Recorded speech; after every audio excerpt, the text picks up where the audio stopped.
The 6th of March 1902, Volume 4. Jesus is stripped of every principality, of every regime, of every sovereignty. This morning, my adorable Jesus, on coming, made himself seen all naked, as though trying to cover himself in my interior, telling me, "My daughter, they have stripped me of every principality, of every regime, of every sovereignty. And in order to reacquire these rights of mine over creatures, it is necessary that I strip them and almost destroy them. Through this they will recognize that where God is not present as principle, as regime, and as sovereign, everything leads to their own destruction and therefore to the fount of all evils." End of the reading. The 6th of March 1903, Volume 4. The meaning of the words Ecce Homo. After I had struggled very much, blessed Jesus made himself seen within my interior, telling me, "Shall we go see where the creatures want me?" And I, "Surely they must want you, because you are the most lovable being. Who would have the daring of not wanting you?" And he, "Let us go, and then you will see what they do." So we went, and as we arrived at a place in which there were many people, his head came out from within my interior, and he said those words which Pilate spoke when he showed him to the people, "Ecce Homo, here is the man." I understood that the meaning of those words was to ask them whether they wanted the Lord to reign as their king and to have dominion in their hearts, minds, and works. And they answered, "Take him away, we do not want him, or rather crucify him, so that every memory of him may be destroyed." Oh, how many times these scenes are repeated. So the Lord said to everyone, "Ecce Homo." As he said it, a murmuring, a confusion arose. Some were saying, "I do not want him as my king, I want riches." Another, pleasure. Another, honour. Some, dignities. And some, many other things. I listened to those voices with horror, and the Lord told me, "Have you seen how no one wants me? Yet this is nothing. Let us turn to the religious class, and let us see whether they want me." So I found myself in the midst of priests, bishops, religious women, and devout ones, and with sonorous voice Jesus repeated, "Ecce Homo." And they said, "We want him, but we also want our comfort." Others, "We want him, but together with our own interest." Others answered, "We want him, but together with esteem and honour." What does a religious do with esteem? Others replied, "We want him, but together with some satisfaction from creatures. How can one live alone and without anyone that satisfies us?" Some wanted satisfaction at least in the sacrament of confession, but almost no one wanted him alone, nor was someone lacking who did not care about Jesus at all. So, all afflicted, he told me, "My daughter, let us withdraw. Have you seen how no one wants me? Or at the most they want me together with something that pleases them. I am not content with this, because true reigning is when one reigns alone." As he was saying this, I found myself inside myself. The 6th of March 1915, Volume 11. Divine justice does not want Luisa to be bound to the state of suffering as a victim, so as to continue to give course to chastisements and intensify the war.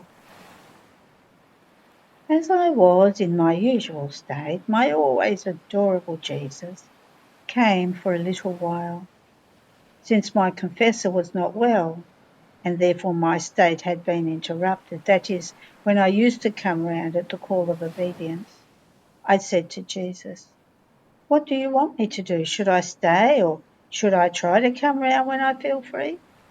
And Jesus, "My daughter, do you perhaps want me to operate as before, when I not only commanded you to remain still, but I also tied you in such a way that you could not come round, if not for obedience? If I did this now, my love would be constrained, and my justice would find an obstacle in pouring itself out completely upon creatures. And you might say to me, just as you keep me tied as victim of suffering for love of you and for the creatures, I tie you so as to stop your justice from pouring itself out upon creatures. So, should everything be compromised? The wars and the preparations that other nations are making to go to war? I can't. I can't. At the most, if you want to remain tied, or if the confessor wants to keep you so, if you do, I will have some regard for Corato, and I will say something. But in the meantime, things get tighter, and my justice does not want you in this state of appeasement at all, in order to soon end more chastisements, make other nations go to war, and to lower the pride of creatures who will find defeats where they believe to find victories. Alas, my love cries, but my justice demands satisfaction. My daughter, patience. After this he disappeared. But who can say how I remained? I felt like dying, because I thought that if I had left that state of immobility in suffering by myself, I might have been the cause of an increase in chastisements and for the entrance of other nations into the war, especially of Italy. What pain, what heartbreak! I felt all the weight of this suspension from Jesus. I thought to myself, who knows if Jesus is not permitting the confessor to become well in order to give the final blow and make Italy enter the war? How many suspicions and fears!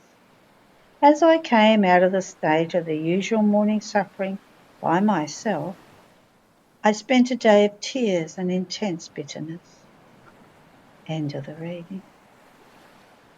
The 6th of March, 1919, Volume 12.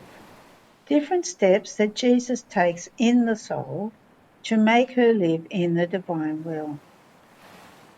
I was all concerned about what my sweet Jesus keeps telling me on the divine volition, and I said to myself, how is it possible that the soul can reach such a point to live more in heaven than on earth?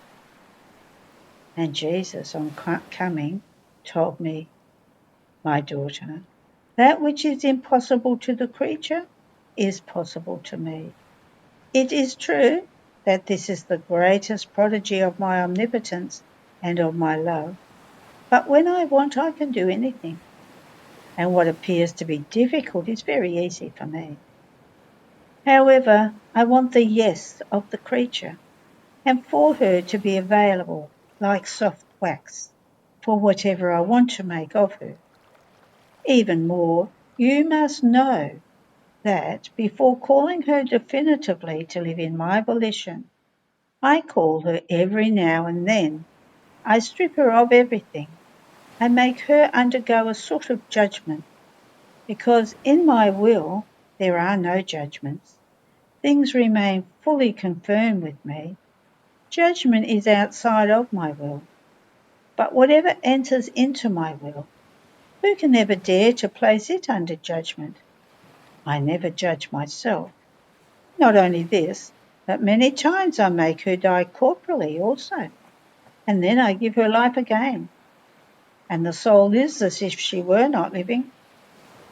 Her heart is in heaven, and living is her greatest martyrdom. How many times have I not done this with you? These are all preparations. in order to dispose the soul to live in my will, and then the chains of my graces, of my repeated visits. How many have I not given you?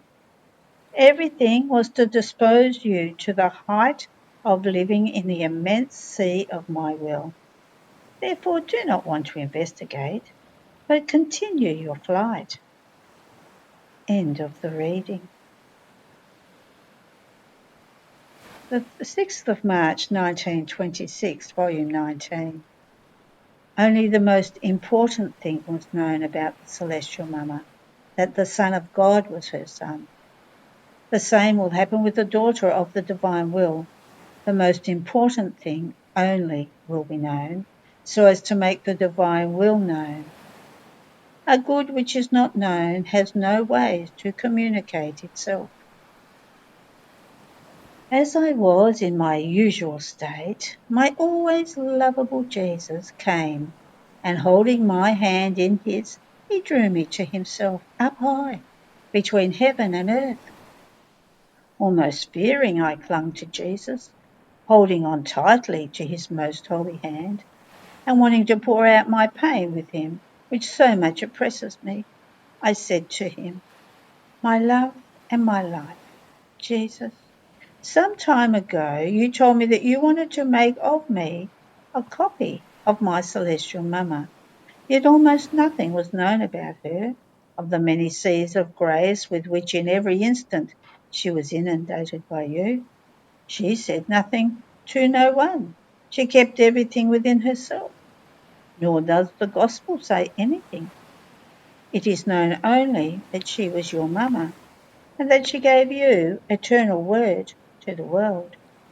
But everything that passed between you and her, the favours, the graces, she kept all within herself. With me, then, you want the opposite. You want me to manifest what you tell me. You do not want the secret of what passes between you and me. I feel sorrow because of this. Where, then, is the copy you want to make between me and my Mama?"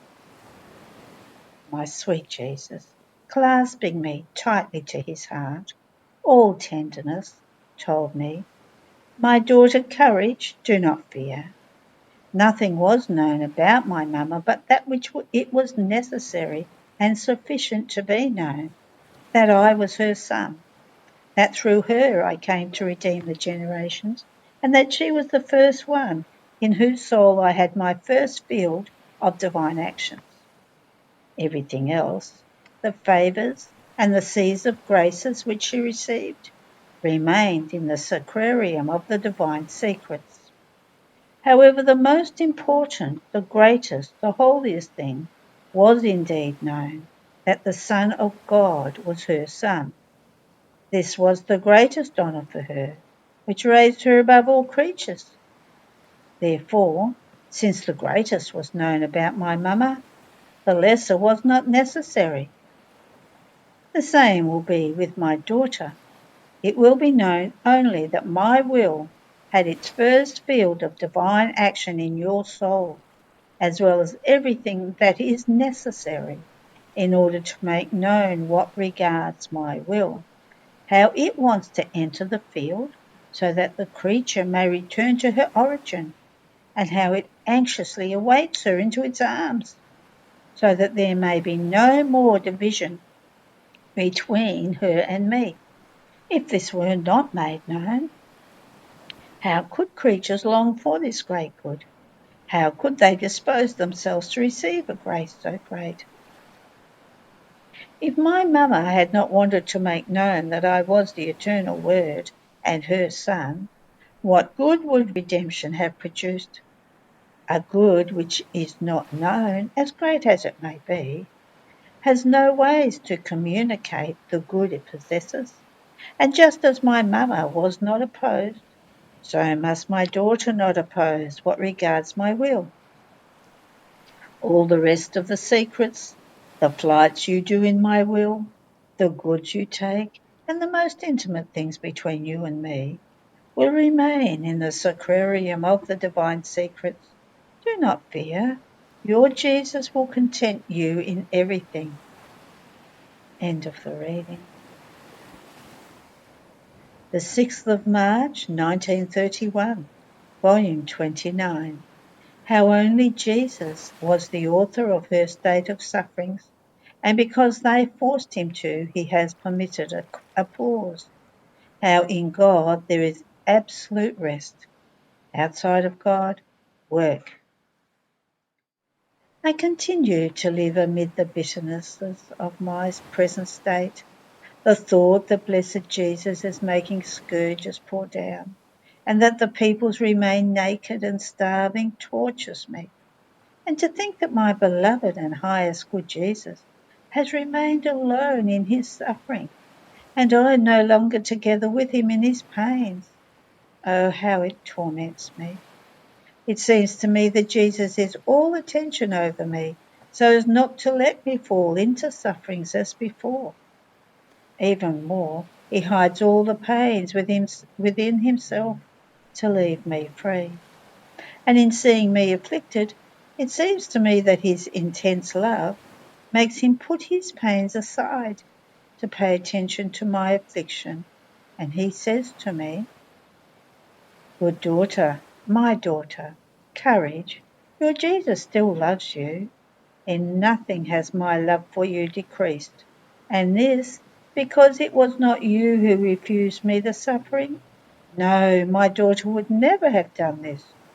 They forced you to, and I, in order to give you peace and to make them see that it was really I who kept you in that state of suffering for so many years. It was neither illness nor any other natural cause, but my paternal goodness that wanted to have one who would make up for my pains on earth, and these for the good of all. And now that they have forced you, and have forced me also with their impositions, I made it cease completely, giving you a break. This says in clear notes that only your Jesus was the author of your state, but I cannot hide my sorrow. It was so great that I can say that in the whole history of the world I have never received a similar sorrow from creatures. My heart is so grieved and torn by this sorrow that I am forced to hide from you the deep gash, so as not to embitter you more. And then to see the indifference of some, and you know who they are, as if they had done nothing to me, increases my sorrow, and they force my justice to continue to pour the scourges. And I will continue, my daughter, to pour the chastisements. I told you this before, that if even just 1 month would pass of my keeping you suspended from your state of suffering, they will hear and see how many chastisements will pour down over the face of the earth. And while my justice does its course, we will occupy ourselves together with my divine will, I making it known to you, and you receiving the good of its knowledges, because each knowledge brings the growth of the life of my will in you, and for each act of yours, done in the new knowledge, my fiat gains more ground in your soul and extends more its kingdom in it. More so, since creatures have no power to enter into my divine will to disturb us and dictate to us the law, therefore we are free to do whatever we want. We have absolute freedom. Therefore be attentive to continue to cross its interminable seas. And while he was saying this, I felt my little intelligence being transported into an abyss of inaccessible light. This light concealed all the joys, all the beauties. In appearance it seemed to be light, but looking inside, there was no good that it did not possess. And my sweet Jesus added, "My daughter, our divine being is most pure light, light that contains everything, feels everything, sees everything, does everything. Light such that no one can arrive at seeing where our boundaries reach, its height and depth. The creature gets lost within our light because she does not find its shore, its port. in order to get out. And if the creature takes this light of ours, they are just little drops that serve her to fill herself completely with light to the point of overflowing outside. But our light does not decrease because the creature has taken it from our own, but is replaced instantly by the resurrective virtue of our light. So our Supreme Being is always at one level in perfect balance. We can give as much as we want if we find souls who want to take from our own without losing anything. Even more, if we find one who wants to take, we set to work. In fact, you must know that within us there is perfect rest, nor do we have anything to do. There is nothing to remove or to place. Our happiness is full and complete. Our joys are always new. Our one and only will, as acting in us, gives us the perfect rest of the beatitudes of our divine being that has no beginning and will have no end. So, this abyss of light that you see contains an abyss of joy, of power, of beauty, of love, and so on. And we, while delighting, rest in them, because only when nothing is lacking and there is nothing to add, then can it be called true and absolute rest. On the other hand, outside of our divinity, our work comes out into the field, and this field is the creatures. Our very divine qualities that inside of us give us rest, outside of ourselves give us to work. And now we make our will work for the good of creatures. That divine fiat that we put out in the field of creation, from which all things came out, never desists from its work. It works incessantly. It works by preserving everything. It works for it wants to be known, for it wants to reign. It works in issuing more souls to the light of the world and forms its admirable designs to carry out its work and to have the occasion to always work. It works in withdrawing souls into the bosom of eternity. We can call our divine will the all-doer that never spares its continuous work, even for the good of those who do not recognize it. Our love works, our mercy, our power works, and also our justice works for the good of creatures. Otherwise, our Supreme Being would not be a balanced and perfect being, but would show weaknesses if our justice were put aside, leaving it aside when there is all the reason for it to do its punishing course. See then, our work is the creatures, because having issued them from within our ardour of love, our love leads us to work in order to always, always love them. Because if our work ceased, love would cease, and creation would resolve into nothing. End of the reading.